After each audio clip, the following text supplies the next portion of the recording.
Nagkaayan nga ang mga ebabs dito sa nagtitrending na Baliwag. Best halo-halo dito sa Baliwag, Bulacan. Basta nga pagkain ay walang atrasan yan at eto na nga mag-order na ang aming bunso at siya ang nakatoka rito sa pag-order. At eto nga ipapakita ko sa inyo ang kanilang menu, i-post nyo na lang or kaya i-screenshot nyo para makita nyo ng maigi kung ano ang mga available sa kanilang menu. Para sa aming dinner ay umorder kami ng chicken and beef biryani tapos sa halo-halo naman ay nagkanya-kanya kami ng flavor at sinamahan namin ito ng wedge potato. Nasi lemak naman ang inorder namin para sa aming mother dear dahil bawal sa kanya mga spices. At eto na nga, ang aming order ay lumapag na kaya kanya-kanyang photo, kanya-kanyang video, kanya-kanyang aura. So galit-galit muna kami ngayon dahil kanya-kanya kami ng food tasting. Ako naman, todo aura at eto tinarap ko na nga sa akin ng video para mag food tasting. Akala mo naman ay talaga namang food vloggeres yan.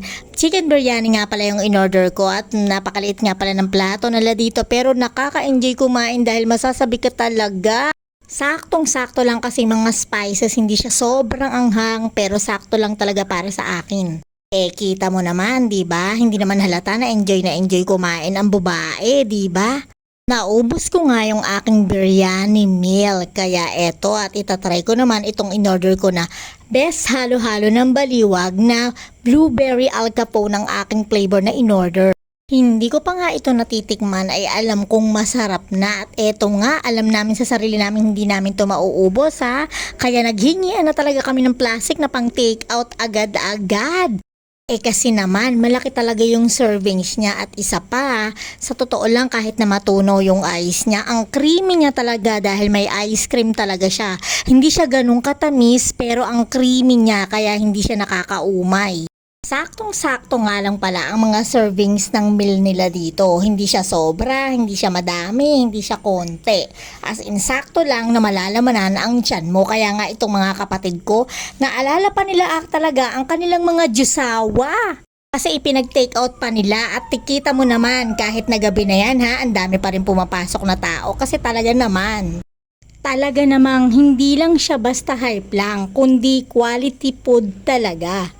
Basta, bawal lang mainit ang ulo dito ha pag pumunta kayo kasi alam nyo bang self-service dito sa Baliwag best halo-halo. Eto nga oras na ito ay nagkukwentuhan na lang kami at nagpapababa kami ng kinain.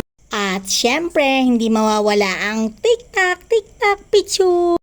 Hindi ko na nga na-video yung part ng pag-uwi namin pero alam nyo ba ang nangyari at etong hyper na hyper kami ng dahil sa halo-halo nila.